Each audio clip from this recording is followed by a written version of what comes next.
I'll get it. Wash your hands. Now. Hey man. Hey. Wash your hands. He was playing basketball. His hands are drenched with sweat, dirt, and floor germs from the other player. He coughed on his hands. That's his bag. Do not come in contact with him or that bag. Finally done with school. As soon as I get home, I'm gonna... Oh god, I totally forgot. That's his bag. Mine. I've been so careless. Wash your hands.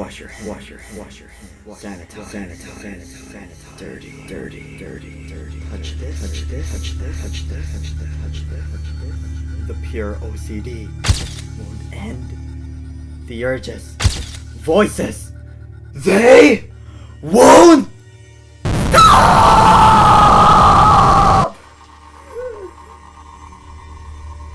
Okay, that last part where I was convulsing was very over-exaggerated. The rest of that stuff, let me tell you, were common situations and my exact thoughts to them back in school, minus the demonic face. Today, I want to go over my habits and tendencies as a certified germaphobe.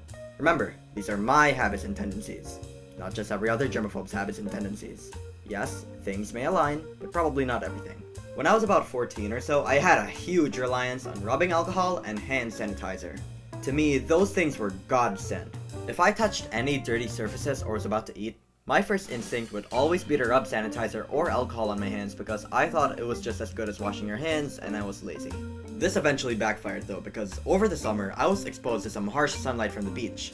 So that, combined with my rubbing alcohol habit, dried up my hands, and they were like that for months. Even till now when my room gets too cold. Eventually my parents started scolding me and telling me to stop using alcohol because at that point my hands had been dry for a long while. After that, washing my hands became the new godsend for me. Basically, everything I said about when I would rub alcohol on my hands applied over to washing my hands. If I had plentiful amounts of Lysol, I would totally hold the same relationship with washing my hands and rubbing alcohol, but just in my bedroom if I feel like something is dirty.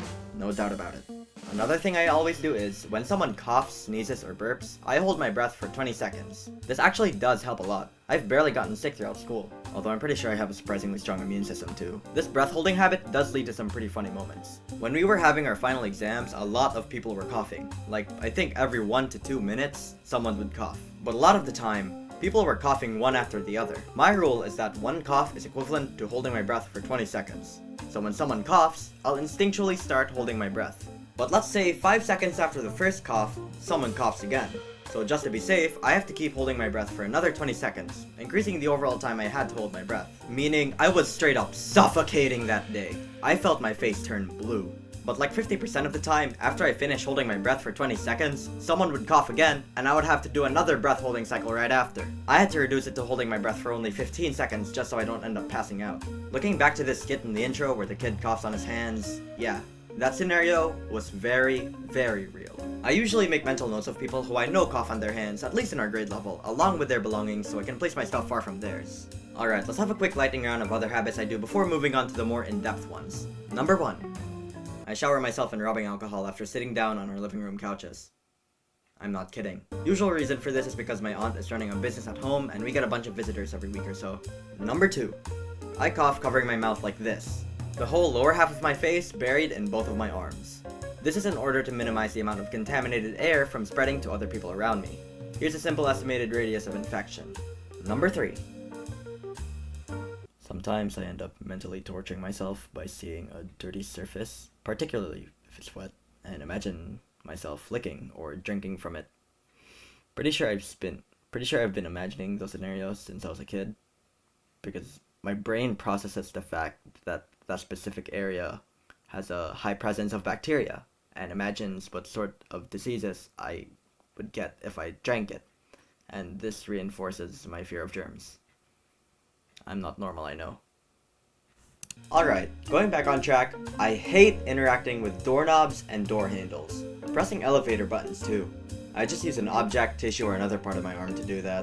When in public areas, if the option is there, I'll always just use my foot to open doors. Sometimes it gets to the point where if a door is slowly closing in a way where I'll need to pull in order for it to open, I'll legitimately run just so I can keep it open with my foot. If I am forced to pull, I'll just use a tissue and rub alcohol after. I remember one time in school, I was washing my hands when my friend came in and closed the bathroom door. After I finished though, I had to open the door again, but I didn't trust the doorknob, so after opening it, I washed my hands again. Another instance of washing my hands preserving my mental peace. This isn't just in school, by the way, the same thing happens at home too. While we're on the topic of bathrooms, I refuse to poop in a public restroom.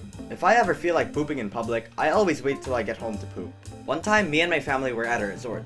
It was our last day and we had already checked out of our rooms, when I suddenly felt like pooping really badly. My mom said there was a bathroom nearby, but I refused to poop in it. I ended up holding it in the car ride home for like an hour or so by positioning my body in a way where I'd be able to comfortably sleep through it, keep the poop at bay, and distract my mind from the pressure in my gut from said poop. Lastly, another thing I do is overanalyze and somewhat overreact to things that could be dirty and things that I can make dirty. This one time, my cousin asked me to sit next to her while eating dinner. We just came back from an outing with family, but I already showered and got changed into home attire while she didn't yet. I didn't want to sit next to her because I remember my mom and I, before I showered, sat in the same spot where my cousin wanted me to sit. She ended up getting a little angry at me for being overdramatic, so I just decided to sit because I can shower myself in alcohol later. Speaking of my cousin, she's part of the reason why I'm like this in the first place, funnily enough. She taught me a lot of things, from how to properly disinfect my phone after going out, stuff to keep in mind to stay clean in the bathroom, and some more. But this did amplify my OCD to new heights of borderline crazy. And here I am, the clean freak that stands before you now. My room is still messy though. So those are my germaphobic tendencies.